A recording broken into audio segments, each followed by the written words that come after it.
Тэгээ өглөө та хамтдаа ирэх хүмүүст та бүхэнд баярлалаа. Та бүхэнд маш хэрэгтэй мэдээллүүдийг хуулийн зөвлөгөө мэдээлэл өгөхөөр өмгөөллийн Mon Legal Service хуулийн нөхөрлөлийн захирал Цэвэн хүрэлцээрсэн манай өглөөний мэндийг хүргэе.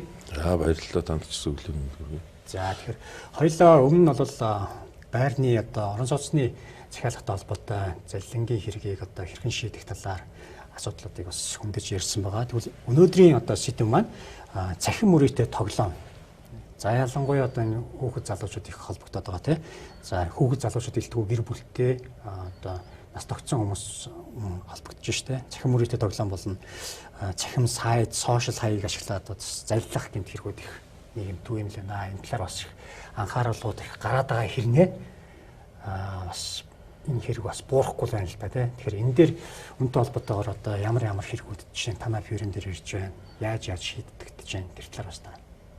За баярлалаа. Ер нь нийгэмд очиж байгаа гэмт хэрэгүүд сүүлийн үеийн гэмт хэрэгүүдийг харахад бидний амьдрал чинь бүгдээрээ сошиал интернет орчинтой ашиг холбоотой болчихлоо тийм үү. Би тодорхой амьдралынхаа тодорхой дийлэнх цаг хугацааг ухаалаг утас интернет тий сошиал орчинд өнгөрөөж үүнтэй холбоотойгоор залим их гэмт хэрэгүүд бас ихсэж байна л да. Гаралт нь өндөр болж байна. Юу гэхээр нөгөө сошиалаар ихтгэл төрүүлэх тий бараа материал худалдах, зарах мэдээж үндсэн хууль заасан эрхлэлүүд үзэл бодлоо илэрхийлээд бараа материал чөлөөтэй зарах эрх нийлдэг. Гэхдээ тухайн бараа материал хуурамч тий бараа материал зарах ч юм уу сошиал хаягийг хуурамч хаяг ашиглаж хуурамч аккаунт ашиглаж бусдаас мөнгө заллах мэхлэх бусдын данснаас тий өөрийн дансанд мөнгө авах гэх мэтчлэн гэмт хэрэгүүд бас гарч байгаа хандлага ажиглагдаад байна. Энэ нь бол тухайн кибер гэмт хэрэгтэй холбоотой шалгах манай эрүүгийн цагдаагийн газар бас цахим гэмт хэрэг шалгах тийм нэгж ажиллаж идэг. Тэгэхээр иргэд маань яг энэ төрлийн гэмт хэрэгт хохирсон тохиолдолд эрүүгийн цагдаагийн газрын цахим гэмт хэрэгтэй тэмцэх нэгж хандаж гомдол мэдээлэл өгөх, өргөдөл гомдлоо өгөх бүрэн боломжтой.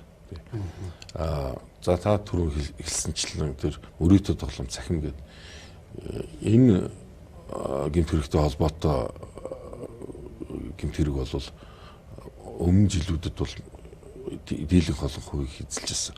Одоо бол ерөнхийдөө хүмүүс маань ер нь цахим мөрөөдөө тоглоомоор тоглоод заллуулна.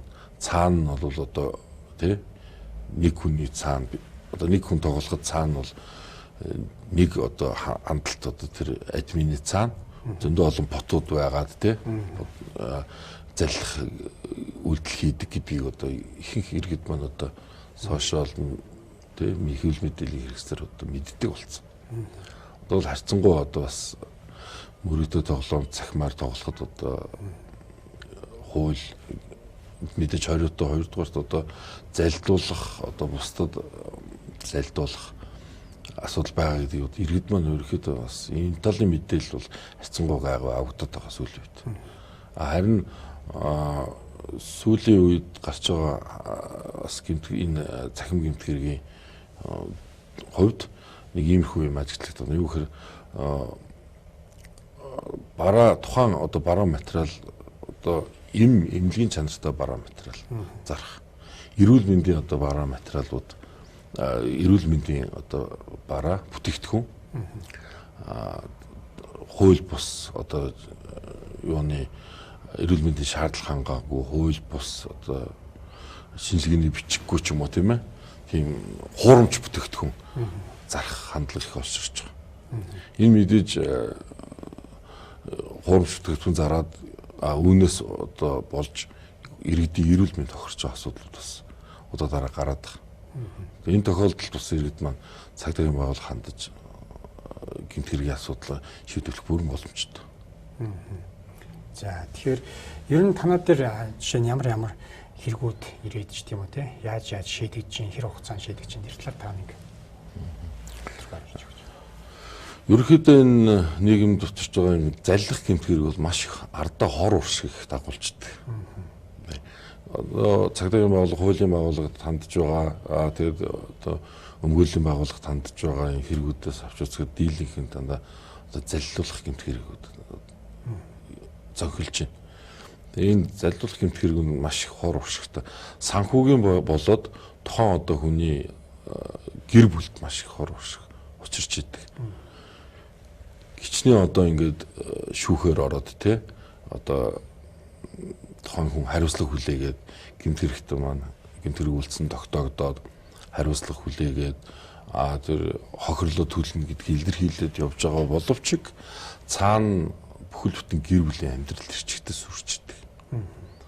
Амьдралынхаа их усураас хагцж идэг. Харамсалтай асуудлууд байна. Одоо сүүлийн үед хэвлэл мэдээлэл хэрэгсдэр шигсэн явж байгаа та бүхэн мэдж байгаа шүү дээ тий. Одоо заллуулснаас бусдад хэмжээний мөнгө заллуулснаас болоод харамсалтайгаар бүхэл бүтэн гэр бүл одоо сүрч байгаа. Өөрийгөө амиаг өгөхтэй их нэрийг одоо хүүхдүүдтэйгээ ингээд амиаг өгөхсэн асуудлууд гарч байгаа шүү дээ. Хэвлэл мэдээлэл хэрэгслэр гарсан байгаа тий. Тэгэхээр энэ юу харагдаж байна гэхээр цаана үр дагавар нь маш хор хохиролтой. Тухайн одоо санхүүгээр хохирчно гэдэг чинь тухайн гэр бүл маань одоо цаашид одоо санхүүгийн чадамжгүй болох, амьдрах боломжгүй болох тухайн өрхийн тэргүүн мэдээж тэр үйл тийм харамсалтай юм хийхин тулд маш их стресс, депресстэй амьдралын итгэлээ алдсан байж тарж байгаа байхгүй. Тэгэхээр зэрэг цаана үр дагавар маш хүн тусчдаг.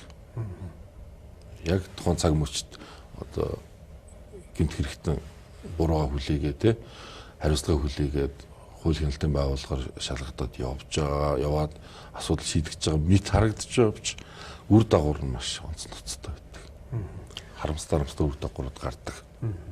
Олон жилийн турш ингээд хүч хөдөлмөрөө зарцуулаад олж авсан тэр их тодорхой хэмжээний мөнгөө те зарим хүмүүс хурдан өсгөж авчруулахын тулд янз бүрийн ингээд цахим тийм зарчмууд их хүртээд байна л да тий. За аваад хэдэн сарын дотор ингээд үржүүлээд өсгөөд ингээл хэд хоногийн дотор за 1 сая төгрөг өгсөн чинь 7 хоногийн дотор сая 500 болгоод буцаад дансанд хийждэг ч юм уу тий. Нэг тийм өгөөш маягийн юм авч байгаа л өө хинчээстэй бүр үнэхээр жинхнээсээ ингэж мөнгө олд юм байна гэд нэмсэн сая төгрөгөөр нэг сая 500 7 оноо нэг 500 мянга нэмж авчихснаас нэмсэн 10 сая 20 сая 100 саяар ингээд хийчих юм бол тэгэхээр 50% шууд ингээ олчдөг юм байна ч тийм үү те.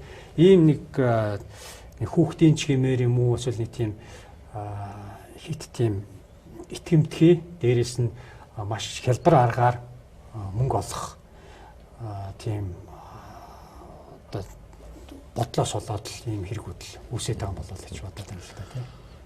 Иргэд маань ер нь маш хариуцлагатай хандах хэрэгтэй энэ мэдээллүүдэд.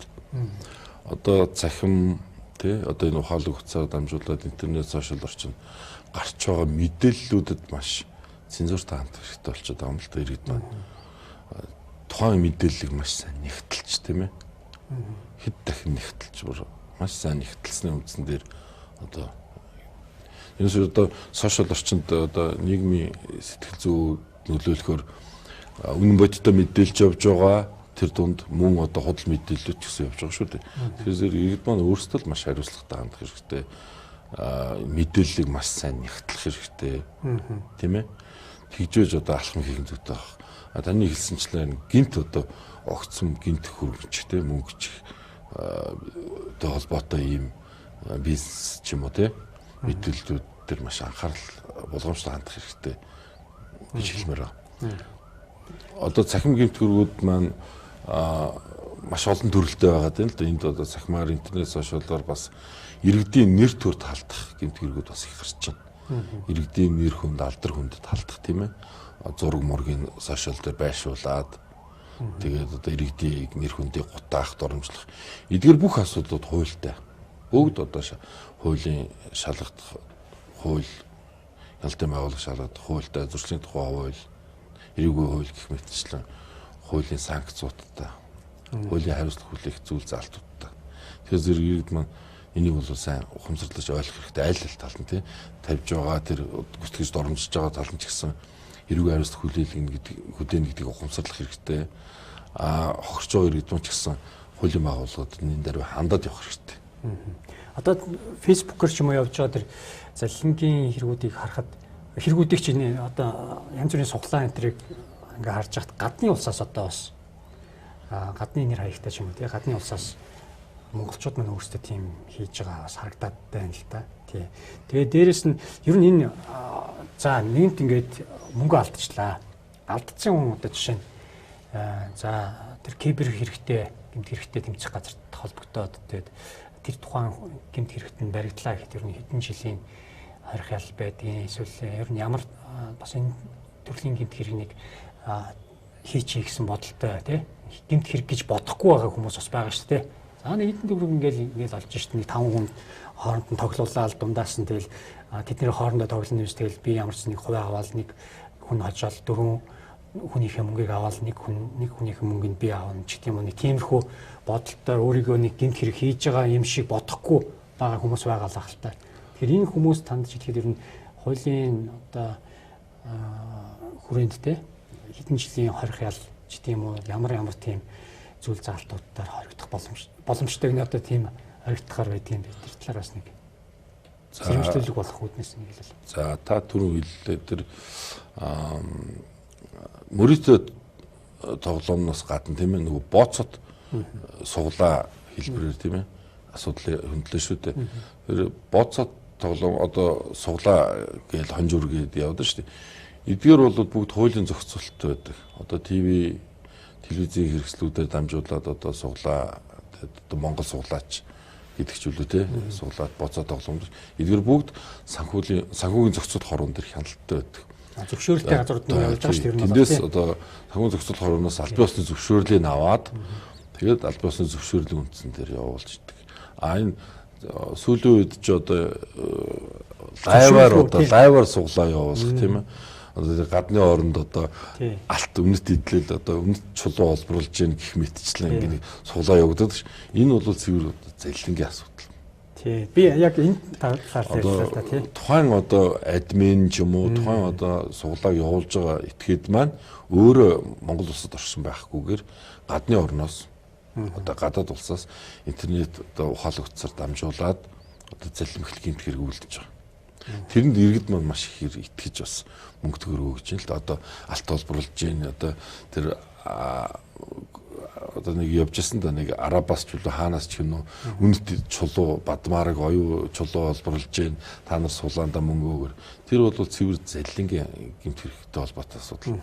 Тэгэд эдгээрийг одоо бас яг ингээд нөгөө гадны оронд байгаад тороол маягаар тий гадны орнуудаас ингээд хандлт хийж байгаа учраас тухайн хүмүүсийг одоо 90 сурвалжиж одоо Интерполын шугамар гэмт хэрэг үйлцээ тогтоож иж 90 сурж Интерполын шугамар барьж одоо авчирч одоо эрүүг хайрцаг хүлээлгэх гэдэг шүү. Тэгэхээр Монгол улсын эрүүг хуулинд одоо нутаг дэвсгэрийн харьяаллаар эрүүг хайрцаг хүлээлгэх гэдэг. Одоо тухайн гэмт хэрэг хаана үйлдсэн байна? Тэр үйлдсэн нутаг дэвсгэрийн харьяаллаар одоо харьяал тогтоогдохгүй гэмт хэрэг. Тэгэхээр зэрэг гадны орноос тийм залилмхлэх гэмт хэрэг хийхээр Монгол улсад үлддэг учраас Монгол улсын хууль тогтоомжоор авах боломжгүй болчихдог. Тэгэхээр зэрэг иргэд маань л өөрсдөө тэн дээр хуулийн сайн мэдээлэлтэй одоо энэ нь одоо сайн нэгтэлсэн энэ одоо хуурамч залил юм байна гэдгийг л өөрсдөө мэдээллийг сайн олж авах хэрэгтэй болчиход байгаа байхгүй. Тэгэхээр зэрэг тэр бол цэвэр залилангийн дараа нь бол тэр хүн одоо олдохгүй байна шүү дээ. Гадны орноос хийж байгаа учраас тэр мөнгө төгрөгч чинь олдохгүй юм хохироод үлдэх бас бүрэн боломжтой. Мэдээж одоо Монгол улсын нутаг дэвсгэр дээр үлдэгдэж байгаа гэмт хэрэг одоо кибер интернет цахим залилан гэмт хэрэгтэй холбоотой асуудлыг бол эрүүгийн цагдаагийн газрын одоо цахим гэмт хэрэгтэй тэнцэх нэгж тий цагдаагийн газрын кибер гэмт хэрэгтэй тэнцэх нэгж гээд бие дас нэгжүүд байгаа албатууд энд одоо гомдол мэдээллийг шалгуулах бүрэн боломжтой.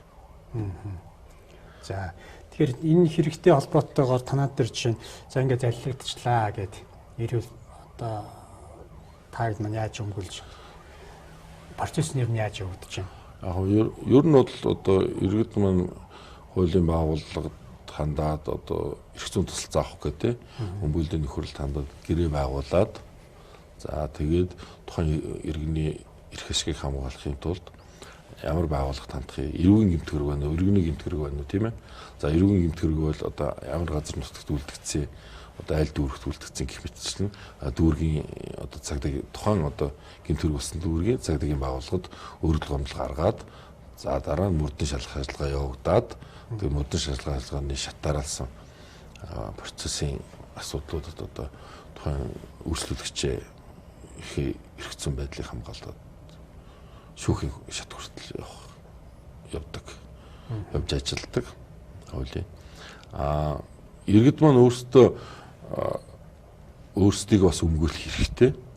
Өөрсдөө ч өмгөөлөх хэрэгтэй. Өмгөөллийн байгууллага чанд өмгөөлөх хэрэгтэй байхгүй юу? Тэгэхээр зэрэг иргэд маань бас анхан шатны мэдлэгтэй байвал их зүгээр. Юу гэхээр наандаж ихэд одоо өргөдөл гомдлоо хаана гарах уу, хэнд гарах уу гэдэг мэдээлэл бас өөрөө мэддэг байвал их зүгээр. Амьдралд алхам тутамд бас бидний амьдралч одоо өдөр болгон ямар нэгэн эрх зүйн харилцаанд орж явж байгаа шүү дээ. Иргэний болон эрүүгийн эрх зүйн харилцаанд орж явж байгаа. Тэгэхээр иргэд маань одоо хохирсон иргэд маань тухайн одоо хохирсон үйл явдал аль нутагт дүүргийн ч юм уу те одоо нийслэлийн хэмжээнд аль дүүргийн нутагт төвсгэр хаана болсон байна. Тухайн болсон газрынхаа цагдаагийн байгууллагад өөрийн биеэр өргөдөл гомдлоо гаргаад шалгуулах бүрэн боломжтой. За шалгаж ихсний дараагаар одоо хэрэг бүртгэл мөрдөн байцаалтын хэрэг нэгдэх үед одоо өмгөөлөгч оролцуулах уу эсвэл өөрөөгөө өмгөөлж явах уу гэдгийг шийдэж явах бүрэн боломжтой. Нэг зүйл асуумаар байна л та. Нөгөө өмгөөлөгчтэй холбоотой ингээд гадны кинонууд их үзэж ийн л та манайхан тий. Тэгээ үзэхээр хэл өндөр төлбөртэй байдаг юм шиг л ингэж харагддаг баг. Тэр ер нь ингээд Монголд ер нь өмгөөллийн тал дээр нь одоо хичнээн одоо мөнгө төгрөг зарцуулж өмгөөлөл хийх боломжтой байдаг. Энийг нэг жоохон товчхон эсвэл нууц биш болов тий. Тэгээд ер нь ийм гадуур ийм үн ханштай байдаг ч тийм үү тий. Нэг хуваар нь хуйлдаг ч тийм үү тий.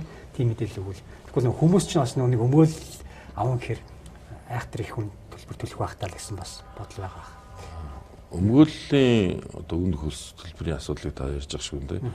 Өмгөөллийн төлбөр хөлс үйлчлэгийн зардал бол хууль эрх зүйн байдлын тухай хууль, өмгөөллийн тухай хуулинд заасан байж байна. Тухайн одоо үйлчлүүлэгчдийг харилцан тохиролцож байна.